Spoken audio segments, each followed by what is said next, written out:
রাত্রে রান্না করতেছি। এখনই বাজে 6টা, 6:30 বাজে। তা দেখো রাত্রের রান্নাটা আমি করে নিচ্ছি। আর রাত্রের রান্নাটা কী করতেছি সেটাই আমি তোমাদের বলার জন্য ভিডিওটা বানাচ্ছি। যদি কারো বাড়ি আমার মতো পরিস্থিতি থাকে যে মাছ ছাড়া তারা খাইতেই পারে না, তখন কি করবে? তো তার জন্য একটা উপায়, যদি ছিটে পাটা মাত্র মাছ যদি ফ্রিজে থেকে যায় তাহলে কিন্তু এই রান্নাটা তোমরা করতে পারবা। আর এই রান্না দিয়ে কিন্তু সবাই কিন্তু ভালোভাবে খেয়ে নেবে, পুরা ভরপুর পেটে খেয়ে নেবে, বুঝতেই পারবে না যে আজকে অল্প মাছ ছিল। তা দেখো আমি সেই জন্য আজকে এই রান্নাটা করছি। এই যে আমার ঘরে ফ্রিজে এই কয়টা মাত্র চিংড়ি মাছ ছিল। তা কি করব এখন, এই মাছ ছাড়া তো খেতে পারবে না সবাই। তার জন্য কি করেছি দেখো, আর ছিল ফ্রিজে 4-5টার মতো পটল আর 2-3টা আলু। এটা আমি সুন্দরভাবে পিস পিস করে ছোট ছোট পিস করে কেটে নিয়েছি। কাটার পরে এই যে তেলের মধ্যে কিন্তু নেড়ে চেড়ে ভালোভাবে হালকা বাদামি কালার করে ভেজে নিলাম। তো এই রান্নাটা আজকে এই দিয়েই হবে, এই চিংড়ি মাছ রান্না পটল আর আলু দিয়ে। আর এই দিয়ে কিন্তু সবাই ভাত খেয়ে নেবে, বুঝতেই পারবে না। মাছের ঘ্রাণ তো থাকবেই, তারপরে মাছও সবার পাতে পড়বে। তো যাই হোক বন্ধুরা, এই ছিল আজকের আমার রেসিপি। আর এর জন্য আমি যেটা গুছাইছি, এই যে তরকারিতে দেওয়ার জন্য দেখো, এই যে এখানে আছে একটা পেঁয়াজ, আছে একটা টমেটো, আছে একটা রসুন আর কয়েকটা কাঁচা লঙ্কা। এবার এইগুলি আমি পেস্ট করব এর সাথে, আর 2-1টা উপকরণ আমি দেব।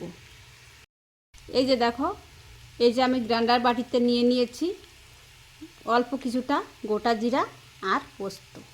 তো আমি এই পেঁয়াজ রসুন আর এই যে টমেটো কাঁচা লঙ্কা এর সাথে কিন্তু এগুলিকে এবার আমি পেস্ট করে নেব। আর ওদিকে আমার সে পটল আলুটা কিন্তু ভাজা হয়ে গেছে, এটা আমি এবার তুলে নেব। পটল আর আলু তুলে রেখে তারপরে দিয়ে দেব ফোড়ন। ফোড়নে দেখো দিয়েছি গোটা জিরা, দিয়েছি 2টো তেজপাতা, একটু ভেজে নেব।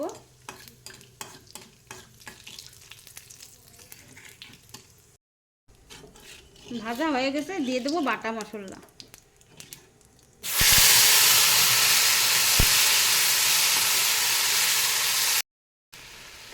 বাটা মশলা দিয়ে দিয়েছি, এবার দিয়ে দেবো হলুদ গুঁড়ো।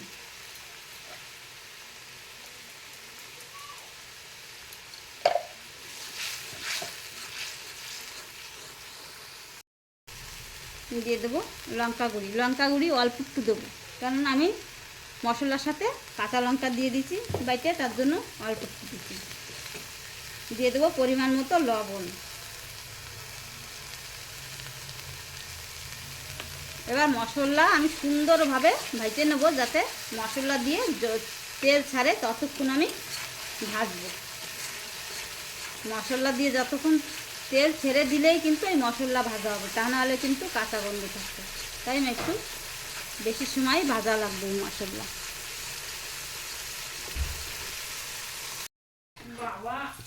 মশলা দেখো ভাজা হয়ে গেছে, এবার কড়াইতে লাগিয়ে যাচ্ছে। এবার দিয়ে দেবো জল।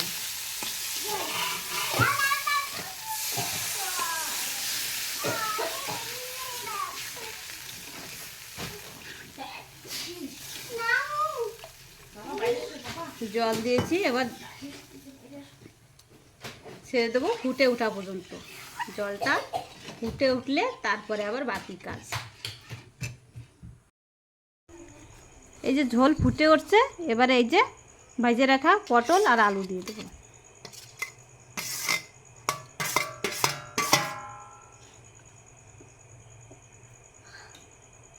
একটু মিশিয়ে দেবো।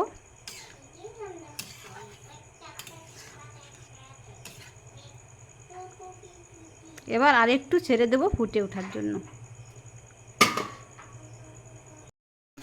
এই দেখো তরকারিটা ফুটে উঠছে, এবার দিয়ে দেবো সেই অল্প কয়েকটা মাছ, একটু মিশিয়ে দেবো।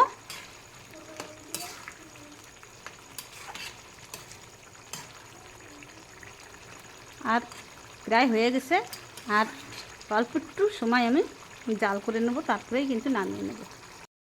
হয়ে গেছে আমার তরকারি রান্না। এবার গরম মশলা দিয়ে তুলে নেব।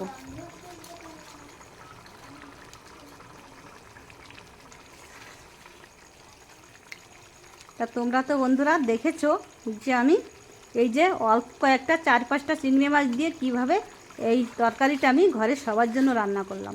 তা তোমরাও যদি আমার মতো বিপদে পড়ে থাকো যে মাছ মাংস ছাড়া খেতে পারে না যাদের বাড়ির লোক, তাহলে এরম অল্প 4-5টা মাছ দিয়ে তোমরা কিন্তু সবার জন্য রান্না করতে পারবে। আমার রান্নাটা হয়ে গেল, এবার আমি তুলে নেব। তা আজকের আর এই ছোট্ট রেসিপি ভিডিওটা এখানেই আমি রাখলাম। তা তোমরা ভালো থেকো, সুস্থ থাকো।